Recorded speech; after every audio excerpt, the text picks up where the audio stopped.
The moment my mother-in-law tried to walk out of my house with my newborn baby, I thought I was hallucinating from exhaustion. She had a diaper bag slung over her shoulder. My daughter's favorite blanket was tucked under her arm, and the infant car seat was already strapped into the back of her SUV. I stood frozen in the doorway, still sore from giving birth 3 weeks earlier. "What are you doing?" I asked. She didn't even look embarrassed. Instead, she smiled like this was completely normal. "Don't worry," she said. "You'll finally get some rest." Then she reached for my daughter. "I've decided the baby is staying with me for a while." At first, I actually laughed. Not because it was funny, because my brain couldn't process what I had just heard. My husband Eric was standing in the kitchen behind me. Even he looked stunned. "What do you mean she's staying with you?" I asked. My mother-in-law tightened her grip on the diaper bag. "You two are overwhelmed. I'm helping." The way she said it made my stomach drop. This wasn't a suggestion. She genuinely believed she had the right to take my child. And the terrifying part? That moment didn't come out of nowhere. It was the result of months of manipulation, boundary crossing, and behavior that I had ignored because I desperately wanted peace. What happened next exposed the truth about my mother-in-law and nearly destroyed our family forever. Looking back now, I can see the warning signs clearly. The problem wasn't that my mother-in-law suddenly became controlling after my daughter was born. The problem was that she had always been controlling. I just kept making excuses for her. So did my husband. We called it concern, we called it love, we called it family. But underneath all of that was something much darker. An obsession with control. A belief that her opinions mattered more than anyone else's. And when my daughter arrived, that obsession found a new target. By the time she tried to take my baby home, she had already crossed boundaries that should have ended the conversation months earlier. I simply didn't realize how far she was willing to go. My name is Rachel. I'm 34 years old, married to Eric, and until this happened, I honestly thought I had a decent relationship with my mother-in-law. Not a perfect one, but manageable. Eric and I had been married for 4 years. We lived in a quiet suburb outside Columbus, Ohio. We both worked full-time and spent years trying to have a baby. After 2 miscarriages and countless doctor's appointments, I finally became pregnant. It was the happiest period of our lives. It was also when my mother-in-law, Diane, started becoming much more involved. At first, it seemed harmless. She called more often. She sent parenting articles. She bought baby clothes. She offered advice. Lots and lots of advice. "Don't use that stroller. That crib isn't safe. You're eating too much sugar. You're not resting enough." Everything came with an opinion. Everything came with criticism, disguised as concern. Eric would shrug. "That's just Mom." I heard those 3 words constantly. "That's just Mom." If she rearranged our kitchen during visits, "That's just Mom." If she criticized our spending, "That's just Mom." If she inserted herself into decisions that weren't hers, "That's just Mom." I wanted harmony, so I let things go. Then the baby shower happened. My friends had planned a beautiful event, but Diane somehow turned it into her own celebration. She interrupted speeches, corrected people, opened gifts before I could. At one point, she actually announced to the room, "This baby is going to be my second chance to do motherhood right." Everyone laughed awkwardly. I laughed too, but something about that comment stayed with me. It felt wrong. Afterward, my sister pulled me aside. "Did that bother you?" "What?" "The second chance comment." I shrugged. She was joking. My sister didn't look convinced, neither was I, but once again, I ignored it. A few months later, I gave birth to a healthy baby girl named Lily. The delivery was difficult. I lost a significant amount of blood. Recovery was slow. Emotionally and physically, I was exhausted. And that's when Diane offered to help. At the time, I thought she was being kind. I had no idea what was coming. The first week home was chaos. Newborn feedings, sleep deprivation, laundry, doctor appointments. Like many new parents, Eric and I were overwhelmed. Diane started coming over almost every day. At first, I appreciated it. She brought meals, she folded clothes, she cleaned dishes. Then, little things began changing.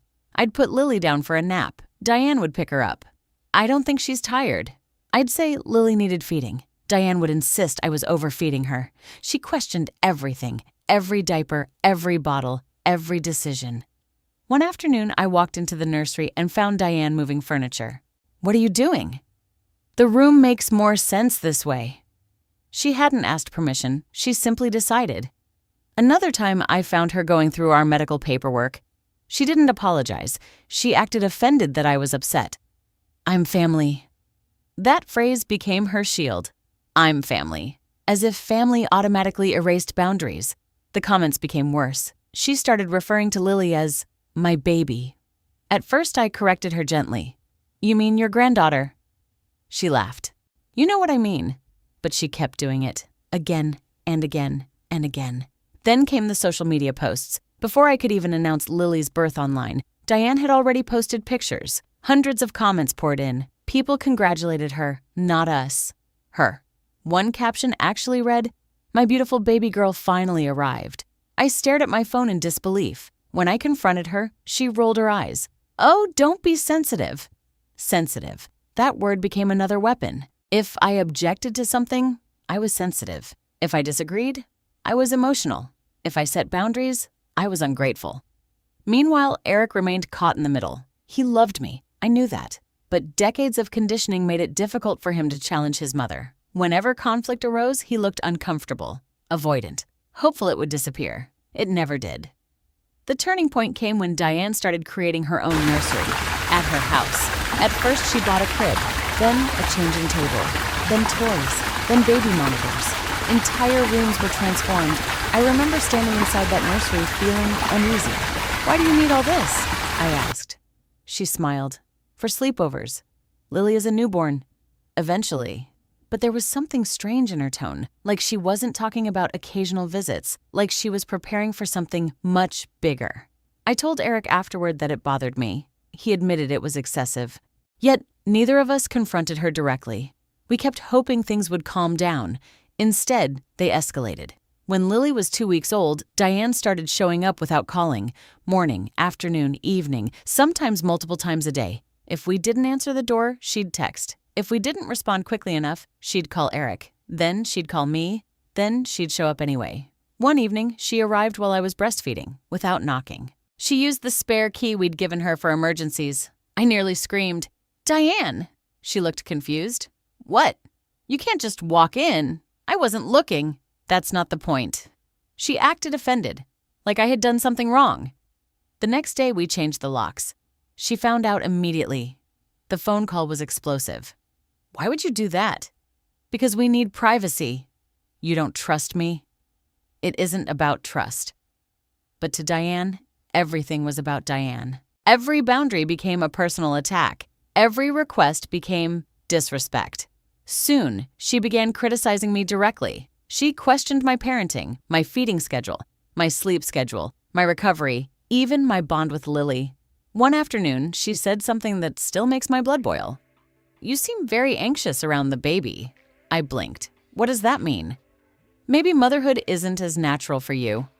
The implication hit me instantly. After years of fertility struggles and miscarriages, she was questioning my ability to be a mother. I barely held back tears. When Eric confronted her, she claimed he misunderstood. She always had an explanation. Always. Nothing was ever her fault. Then we learned she'd been talking about us behind our backs. Relatives started calling, friends started asking questions. Apparently, Diane had been telling people we weren't coping well, that we were exhausted, that we couldn't manage, that Lily wasn't on a healthy schedule. The stories grew with every retelling. Eventually, someone asked if we were considering letting Diane help raise the baby. That terrified me because it meant Diane wasn't simply venting. She was creating a narrative, a story in which she was the capable hero and we were struggling parents. The more people believed it, the bolder she became. Then she started demanding alone time with Lily. Not asking, demanding. "Leave her with me." "No. You need a break." "We're fine." "You're being stubborn." Every conversation turned into an argument. Every refusal made her angrier. One Sunday, she arrived carrying legal documents. I wish I were joking. She sat at our dining table and began discussing grandparents' rights. My stomach dropped. "What is this?" "Oh, I was reading about family law." The message was obvious, crystal clear. Eric finally lost his patience. "Mom, stop!" For the first time, he sounded genuinely angry. Diane looked shocked, as though nobody had ever spoken to her that way. She left shortly afterward. For 3 glorious days, we heard nothing. Then came the evening that changed everything. It was a Thursday. Eric was making dinner. I had finally managed to get Lily asleep. The house felt peaceful. For once. Then Diane arrived. She didn't call first. She simply walked in after Eric opened the door. At first, everything seemed normal. She held Lily, talked softly, asked questions. Then she disappeared into the guest room. A few minutes later, I noticed something strange. The diaper bag was missing. So were extra clothes, blankets, formula. Items kept disappearing. My stomach tightened. I walked outside, and there it was. The car seat installed in her SUV, already secured, ready to go. My heart started pounding. I rushed back inside. That's when I saw Diane carrying Lily. Calm, confident, certain. "I'm taking her with me." The room went silent. "What?" "You both need rest." "No. It'll only be for a little while." "No." She actually looked annoyed, as if I was being unreasonable. "I've raised children before." "She's not leaving." Diane tightened her jaw. "Rachel, stop being emotional." That sentence lit something inside me. Weeks of exhaustion, months of frustration, years of swallowing discomfort. All of it surfaced at once. I stepped directly in front of the door. "Give me my daughter." For a brief moment, I saw something frightening. Not rage, not sadness. Entitlement. Pure entitlement. As though she genuinely believed Lily belonged to her. Eric moved beside me. "Mom, hand her over." The standoff lasted only seconds, but it felt endless. Finally, Diane reluctantly returned Lily. Then she exploded. The argument that followed changed everything. Diane accused me of manipulating Eric. She accused us of keeping Lily away from her. She accused us of being selfish. I listened quietly. For the first time, I didn't defend myself. I didn't explain. I didn't justify. I simply listened. And the longer she talked, the more revealing she became. Eventually, she said it. The truth she'd been hiding. "I know what's best for that baby." Not us. Her. She believed she was the parent. Eric finally spoke. "No, Mom, you don't." She stared at him. "You've changed." "No," he replied. "I've finally started paying attention." The room became painfully quiet. Eric listed every boundary she'd ignored. The unannounced visits, the social media posts, the criticism, the rumors, the legal threats, the nursery, the attempt to take Lily, everything. Diane kept interrupting, making excuses, denying responsibility, until Eric asked one simple question. "If you knew it was okay, why didn't you ask?" She had no answer. Because she knew. Deep down, she knew exactly what she was doing. The next words came from me, calmly, clearly. "Diane, you're not taking our daughter anywhere." Silence. "You will not enter our home without permission." More silence. "You will not make parenting decisions." Her eyes filled with tears. For a moment, I almost felt guilty. Then she said something that erased every bit of sympathy. "After everything I've done for this family." There it was. The transaction. The expectation. Her help had never been help. It had been leverage. A way to earn control. Once I saw that, everything made sense. Every gift, every favor, every visit. It wasn't generosity, it was ownership. And we were done participating. We asked her to leave. For the first time in years, nobody chased after her. Nobody apologized. Nobody tried to smooth things over. She left alone. The months that followed weren't easy. Diane told relatives her version of events. Some believed her, some didn't. But something unexpected happened. The people closest to us eventually saw the truth. Without access to Lily, Diane's behavior became more obvious. She complained constantly, demanded sympathy, blamed everyone else. The same patterns she used on us appeared in other relationships. Eventually, several family members distanced themselves, not because we asked them to, because they experienced it themselves. Meanwhile, Eric started therapy. He wanted to understand why setting boundaries with his mother felt impossible for so many years. It helped enormously. Our marriage became stronger, healthier, more honest. As for Lily, she grew up surrounded by stability rather than control, and that's what matters most. Nearly 2 years later, Diane finally apologized. Not perfectly, not dramatically, but sincerely enough for cautious rebuilding. The relationship remains limited, structured, boundaried, healthy. The biggest lesson I learned is this. Love without boundaries becomes control. Help with strings attached isn't help at all. And being family never gives someone ownership over your life or your child.